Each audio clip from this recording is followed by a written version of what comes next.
that I will ask the board to consider. One of them is transferring an amount from free cash to acquire textbooks for the schools. These can be done at June town meeting, because it doesn't do any good to acquire textbooks in October. You gotta buy them now to have them in place when the kids come to school. The amount has been identified as the schools as being a priority. It makes sense that we do it. Secondly, that we would allocate $150,000 from the Capital Stabilization Fund, which is for non-exempt debt, and that amount would be distributed to close the school funding gap. So that doesn't mean that that's result in a cut to municipal departments. It doesn't. It's really an accounting issue, internal accounting issue, that we're utilizing some of the surplus monies in the debt stabilization fund to pay our non-exempt debt, and as a result that frees up another pot of money that can be funded to close the school budget gap. And then thirdly, to also reduce the school budget gap, we would allocate $80,000 from the police and fire department overtime budgets. And to make up that cut, we would transfer monies from the FEMA storm reimbursements at October town meeting to restore our overtime cuts to these departments.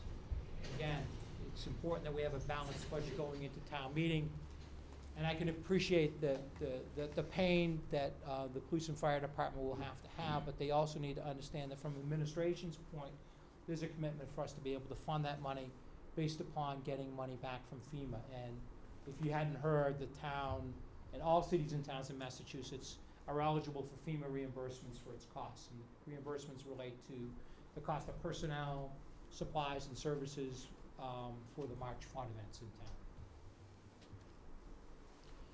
There's some other things that we looked at that are relatively small in nature, and I want to try to go through those fairly quickly.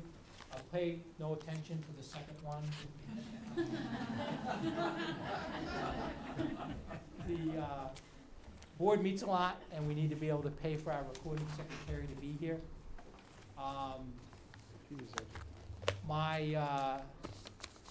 That's a 2-year increase for me. I didn't take an increase this year, so that's the increase that's due to me on July 1. We need to finish implementation of the Munis accounting system, and we would allocate $13,000 for training that's recommended by the finance director. We really need to work our way through that with our staff. I think it's critical that we fully commit to it. We have a challenge with the assessing department. You may have heard that our assessing manager passed away very recently. It was quite a shock, and she was a remarkable and a very gifted employee, and we utilized her services part-time. We would hope that we can continue that and we can find a superstar. But if we can't be cheap with a position that's critical to the town's major revenue stream in town. So I'm suggesting that we allocate an additional $23,000 for an assessing manager, and that would bring the salary up to $64,600.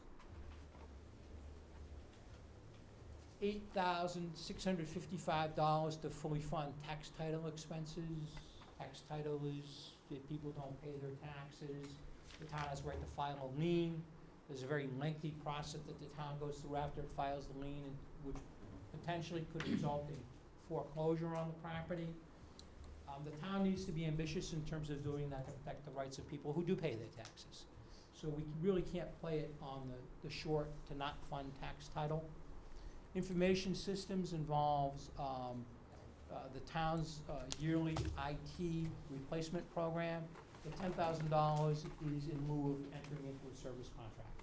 The PC units are relatively inexpensive. It doesn't make sense to have a service contract if we can just replace them on a regular basis. The last item on this page is $23,216 for 2 additional state elections. That's the state primary and the state general election.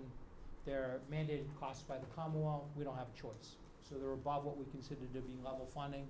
We need to do it. We need to pay it. Police department. I think I alluded to earlier is reducing overtime by $40,000.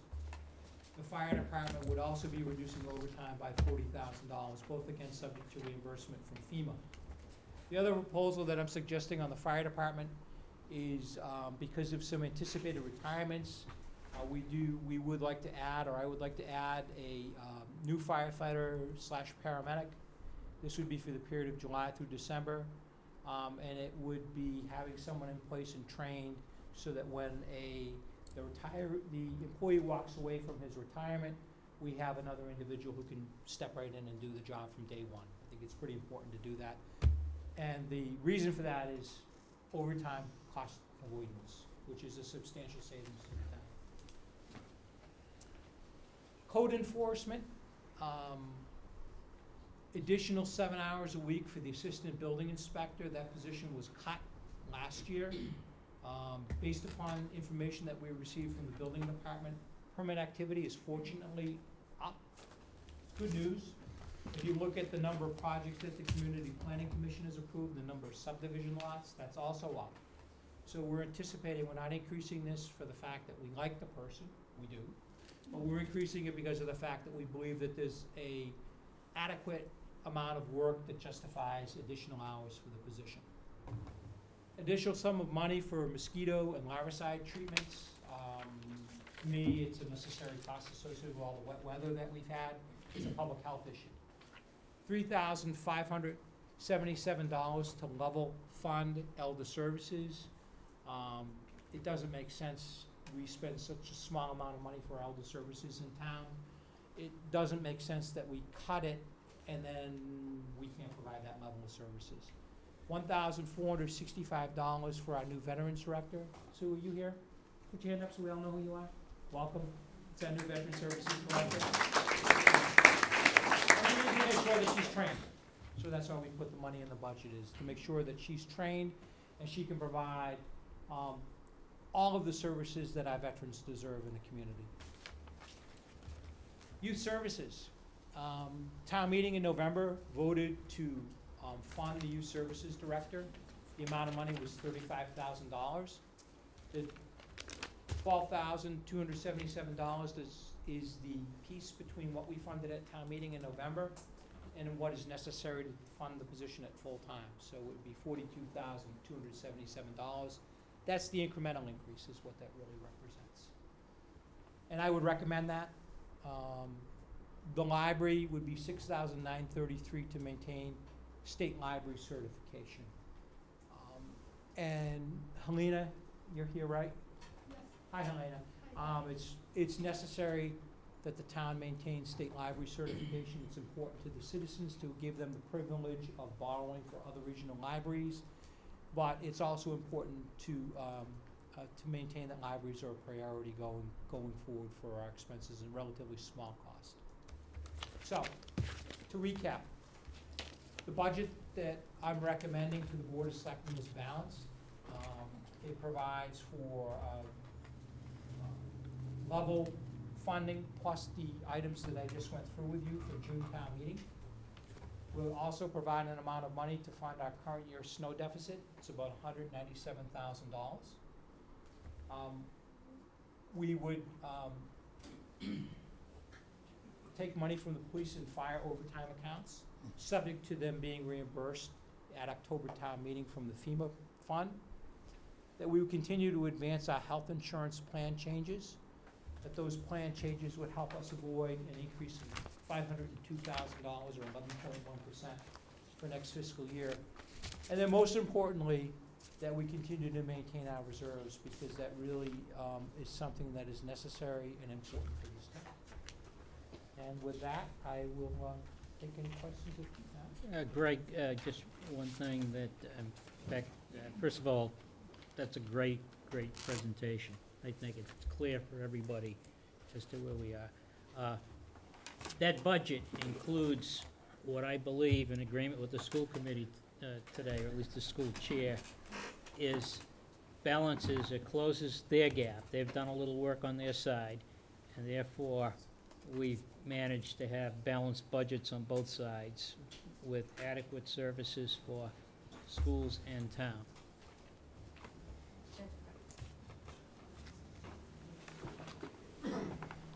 Mr. Nolan. Chief Nolan. Good evening. The question I have, We received a heads up from Greg earlier today about the proposed transfer of overtime money from the police and fire budgets, hoping for reimbursement from FEMA. One of the questions, a couple of the questions I have are, number one, why couldn't the FEMA money be directly transferred into the school in October rather than take it out of the police or fire budgets? That's question number one. Number two, I've heard that it's a 70% reimbursement, so if our actual expenses were $40,000, we're not gonna get back that $40,000 that's being taken away. So that's gonna put us into a deficit, and we're already running dangerously close. In fact, our officers are in dangerous positions as we speak in this fiscal year, so if things don't change. In fact, they will change if there's any kind of a pay raise negotiated for FY11. That'll throw that overtime budget into a deeper deficit. So those are the concerns I have. If you could answer those questions, I'd appreciate that. Mr. Beliconis. I think the importance of transferring those monies to the schools is we need to have a balanced budget going into town meeting. It's important from my perspective to really tie down those numbers, reach an agreement on it, to avoid any layoffs on the school side. I know that there's the potential that there could possibly be layoffs. I don't think that the reduction in overtime is gonna result in any layoffs on the town side. And I can only say to the chief that administration would commit that we would restore those monies. You're right, it perhaps might not be a dollar for dollar trade. I was just doing some rough calculations before the meeting, and it's 75% reimbursement. So right now I can account for about $50,000 out of that $80,000 that I indicated would be cut. I'm expecting reimbursement in the range of $50,000. It's possible that that cost would go up. And I think the goal here from my side would be to try to get up to that $80,000 for October town meeting. I just can't nail down the exact source of funds right now. Thank you. If I could comment on that same issue.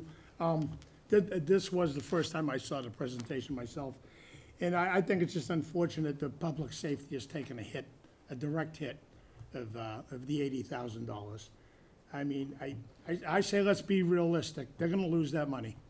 FEMA is not a guarantee. FEMA is what we hope we could get. And then it also would have to be transferred, my understanding, town meeting would have to agree with it. I think it's unfortunate, the situation that we're in throughout the whole town. But I think it's very unfortunate that public safety keeps taking the hit, such as positions unfilled, et cetera. So I am not pleased with that part of the presentation. Mr. Delaney. Mr. Chair, if I may. I understand it's a hit to public safety, but I think when we prioritize various things in town, you have to take a look at it, and my top priority, it's no hidden secret, is education. I think, I thought this was always the way it was supposed to work, that the older generation was supposed to provide greater and more opportunities to the younger generation. And I see what happens here quite often is the school side takes a hit, the children take a hit, they're on a yo-yo. It's not the way we should be educating our children. Quality education and quality education benefits the entire community. It assists the kids in education, it assists the police department if we quality educate the children, that they're in school on a full-time basis. It's less work the police have to do, whether it's a problem down at Ipswich River Park, and a whole host of things that youths in the community can get involved in if they're not educated properly. If you take a look at police overtime budget for FY11, before the reduction, it's $503,000. On the fire side, it's $655,000. Now, I don't begrudge anyone in making as much as they can in whatever chosen profession they are in. However, when we take a look at where we spend our money, a shift of $40,000 from each one of public safety budgets over to schools, close that gap so that we can ensure the school has a level funded budget. I don't think it's a lot to ask. That's my position.